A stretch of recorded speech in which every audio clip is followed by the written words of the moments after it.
Ketua Umum Federasi Futsal Indonesia (FFI), Michael Victor Sianipar, berterima kasih atas dukungan yang diberikan Kemenpora RI dan PSSI hingga Timnas Futsal Indonesia juara ASEAN Futsal Championship 2024. Ini sekaligus mengakhiri penantian selama 14 tahun.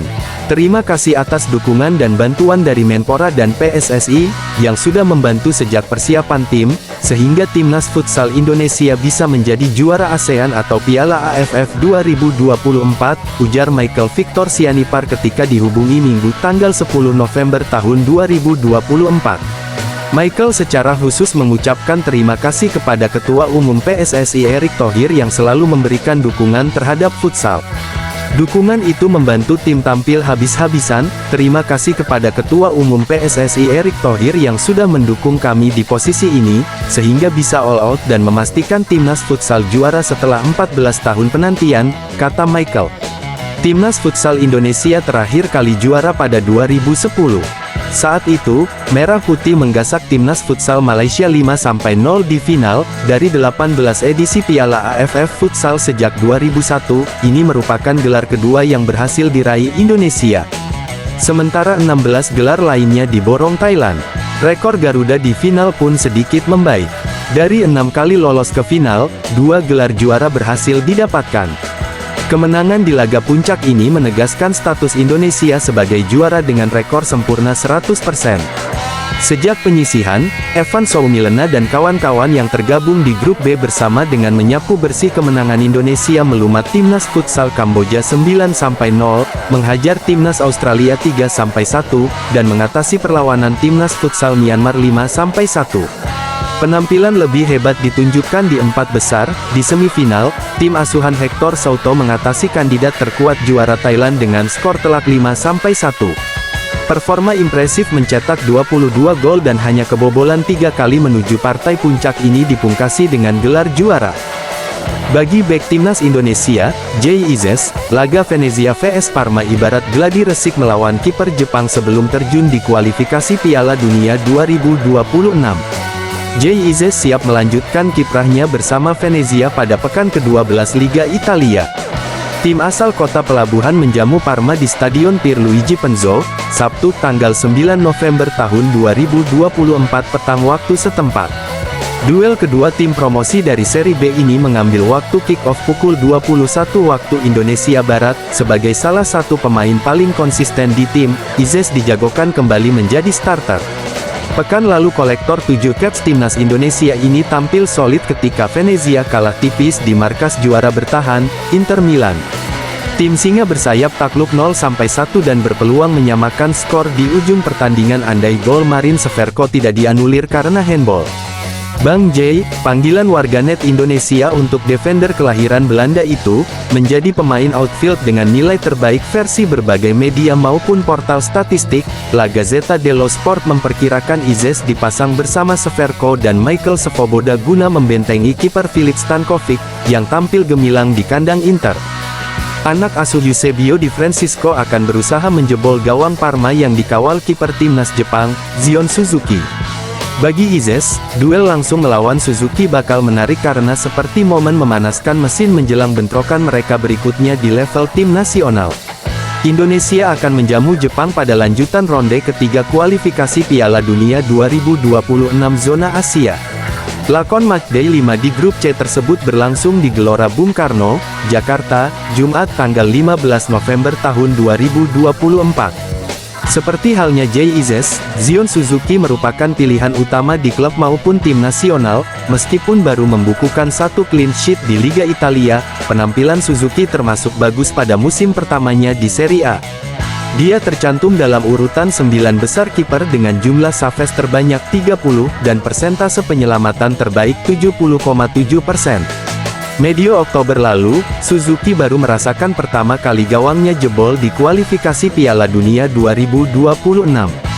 Itu pun hanya karena gol bunuh diri Shogo Taniguchi ketika Jepang bermain seri 1-1 dengan Australia di Saitama. Untuk dapat menjebol gawang kiper berdarah campuran Ghana Jepang itu, Venezia minimal bisa menjadikan performa ketika menghadapi Inter sebagai pedoman dasar buat ditingkatkan. Anak asuh Di Francisco memiliki peluang besar meraih angka penuh dalam duel sesama pejuang zona degradasi. Kemenangan atas Parma bisa mengeluarkan Venezia dari peringkat buncit klasemen sementara Serie A. I Lagunari harus mencium lantai dasar akibat hasil seri Lecce dengan Empoli. Parma sendiri hanya menempati peringkat ke-16 dengan perbedaan sekeping poin saja dari Venezia. Persaingan di papan bawah begitu ketat karena tim peringkat 14-20 cuma dipisahkan 2 angka. Membuat hitung-hitungan degradasi tak ada gunanya saat ini, tetapi kesempatan itu ada, kata Di Francisco. Senang rasanya seperti ini. Daripada melihat liga yang tidak kompetitif, kita bisa mendapat hasil yang tak akan pernah bisa diprediksi. Kami bisa bermain lebih baik lagi, saya tidak sepenuhnya puas. Kami tak boleh puas. Saya selalu mengatakan kepada semua pemain bahwa mereka harus melakukan yang terbaik untuk menyulitkan saya, tutur ex-pemain dan pelatih AS Roma kepada Tuttomercatoweb. Prakiraan formasi Venezia vs Parma.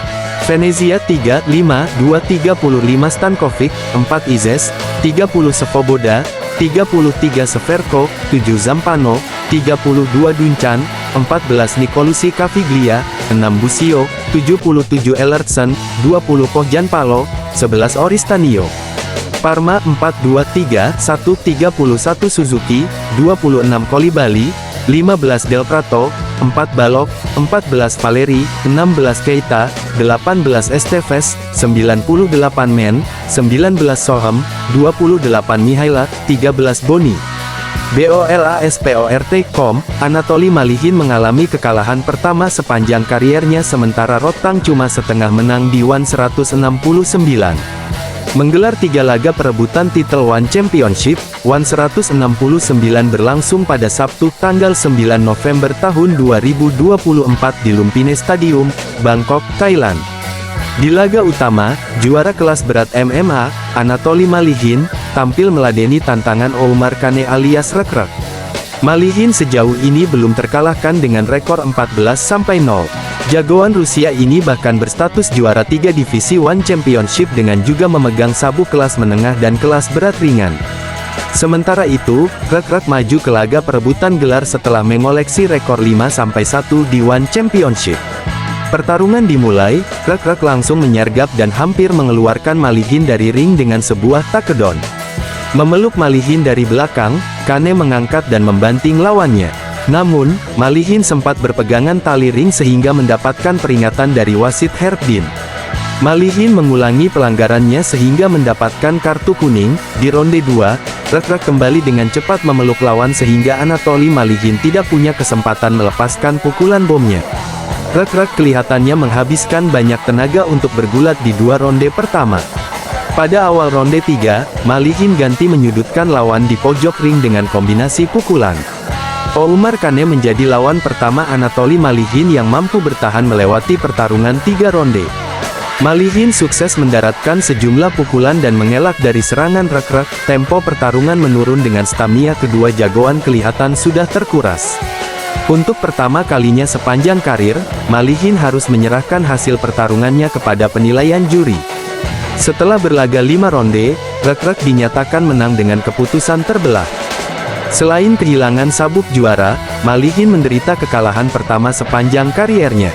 Dalam duel co-main event, Rotang Jitmuangnon seharusnya diagendakan bertarung mempertahankan sabuk juara kelas terbang Muay Thai dengan menghadapi penantang ranking 3, Jacob Smith. Namun, sebelum pertarungan dimulai, Rotang sudah kalah duluan. Si manusia besi kehilangan gelarnya yang dicopot karena dia gagal memenuhi batas berat badan. Alhasil, hanya Smith yang bisa menjadi juara kalau dia mampu meraih kemenangan. Pertarungan sempat berjalan cukup seimbang di 2 ronde pertama. Namun di ronde 3, sebuah serangan sikut kiri Rotang mengena telak dan merobek bagian atas mata kanan Smith. Rotang terus mengendalikan pertarungan bahkan beberapa kali dia membuat gestur meledek lawannya. Walaupun akhirnya gagal menyelesaikan perlawanan Smith secara dini, Rotang dinyatakan menang dengan keputusan mutlak setelah bertarung 5 ronde. Sayangnya karena kehilangan gelar, kemenangan Rotang jadi hanya terasa setengah dari sempurna. Di One 169, One Championship juga untuk pertama kalinya menggelar laga perebutan sabuk juara di kelas jerami kickboxing perempuan. Dua jagoan yang didapuk memperebutkan titel baru ini adalah Anissa Maxen dan Jackie Buntan. Setelah bertarung selama 5 ronde, Buntan dinobatkan sebagai juara pertama kelas jerami kickboxing perempuan lewat kemenangan dengan keputusan mutlak atas Maxen. Dalam pertarungan lain, terjadi duel antara dua jagoan papan atas kelas terbang MMA yang tahtanya sedang kosong karena ditinggal pensiun Demetrius Johnson. Penantang ranking 1, Adriano Moraes, diadu dengan jagoan peringkat 3, Danny Kingat. Moraes yang pernah menjadi juara sebelum Johnson sempat direpotkan Kingat di ronde 1 dalam pertarungan gulat. Namun, kelihayan jagoan asal Brasil ini dalam Brazilian Jiu-Jitsu membawanya menang di ronde 2.